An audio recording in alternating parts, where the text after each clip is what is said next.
Hello everyone, welcome to my channel. Please subscribe and keep watching more details. Fellow inmates caused Todd Chrisley to break down in tears. Since a presidential pardon saw him get an early release from prison, Todd Chrisley has been sharing his story about his time behind bars.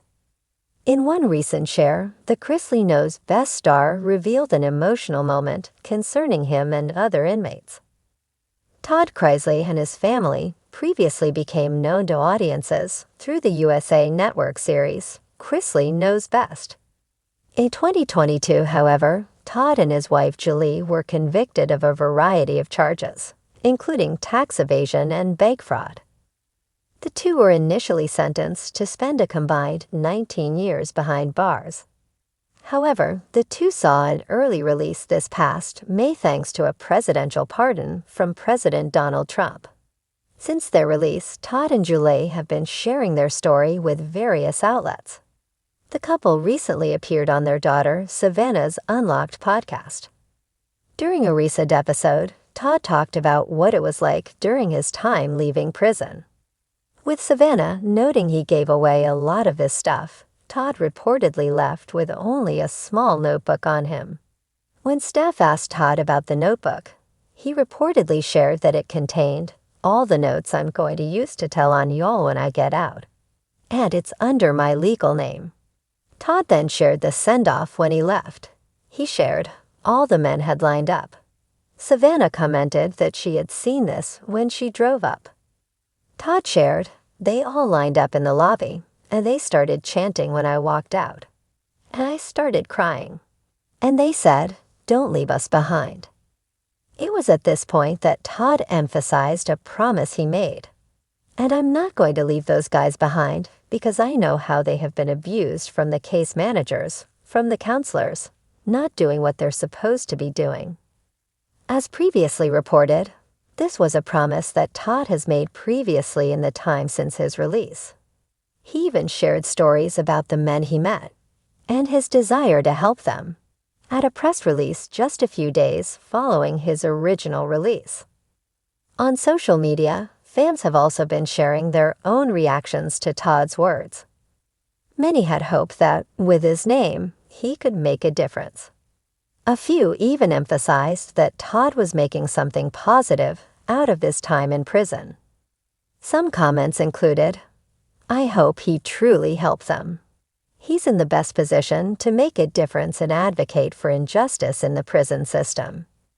He's gonna make a difference, and he's the best advocate for it. I believe this was the whole reason for you going to prison, to help those who don't have a voice, and God protected you the entire time. Continue to advocate. Thanks, Todd, for not forgetting those men. Glad you and Mrs. Julie are home safe." Have you been following this story?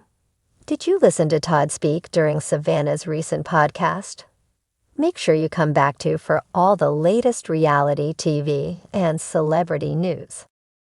The harsh fluorescent lights of the federal prison flickered slightly, casting long, cold shadows across the concrete floor of the common area. Todd Chrisley, once the perfectly groomed and confident reality TV patriarch of Chrisley Knows Best, now sat hunched over at a weathered metal table. His blonde hair, once meticulously styled, had dulled, and his trademark smile, always so camera-ready, was nowhere to be found. He had thought he was adjusting. For weeks, Todd had convinced himself that he could handle this place. After all, how bad could it be? He told himself he could Chrisley his way through any situation, charm anyone with that southern drawl, and adapt like he had when he first became famous. But today was different. Today, the inmates decided to remind him exactly where he was. It started with something small, a joke during breakfast.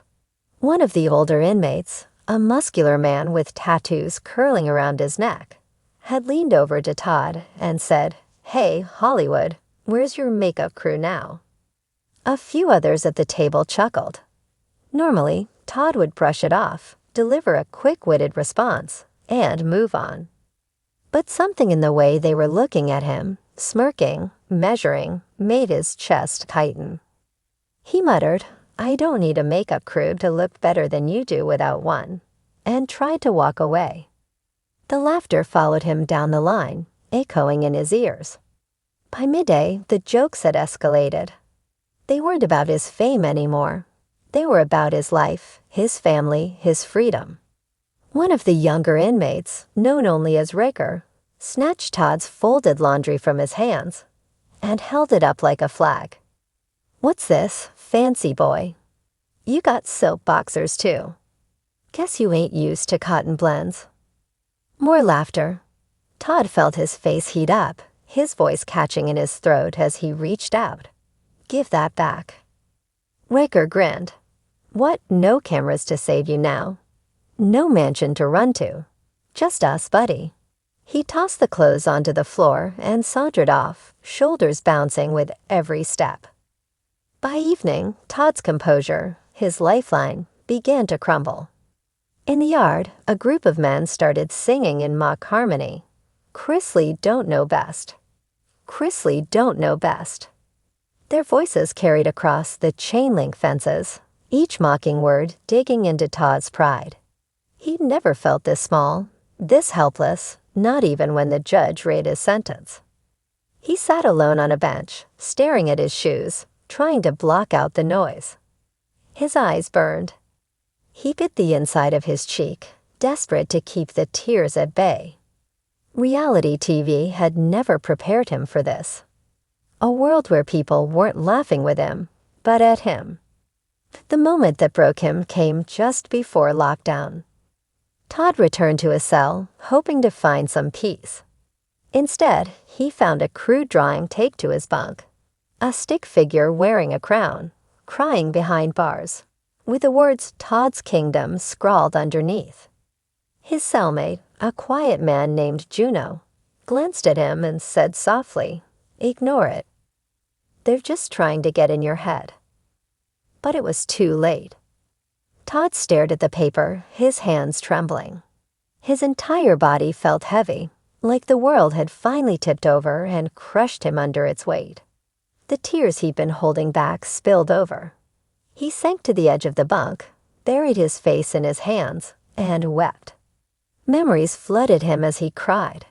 He thought of Julie, his wife, also serving her sentence miles away. He thought of Savannah and Chase, of his youngest, Grayson, and little Chloe. He imagined them watching the news, seeing him portrayed as weak, broken.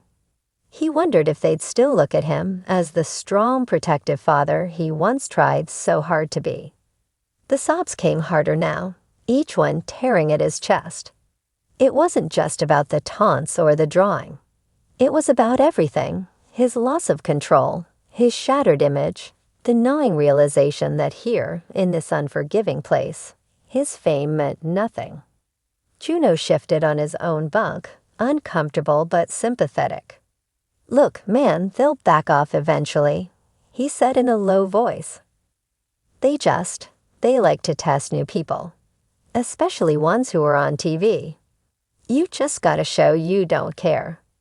Todd shook his head, unable to stop crying. I always kept it together. I had everything planned, every detail perfect." Now, his voice cracked, trailing off into silence. The next morning, Todd kept his head down during roll call. He didn't make eye contact with anyone, didn't respond to the snickers or whispered jokes. But word travels fast in prison, and everyone knew. Todd Chrisley had broken down. The same inmates who had mocked him the day before now watched him with a different kind of curiosity. Some smirked, proud they'd gotten to him. Others simply looked at him like another man stripped of his armor.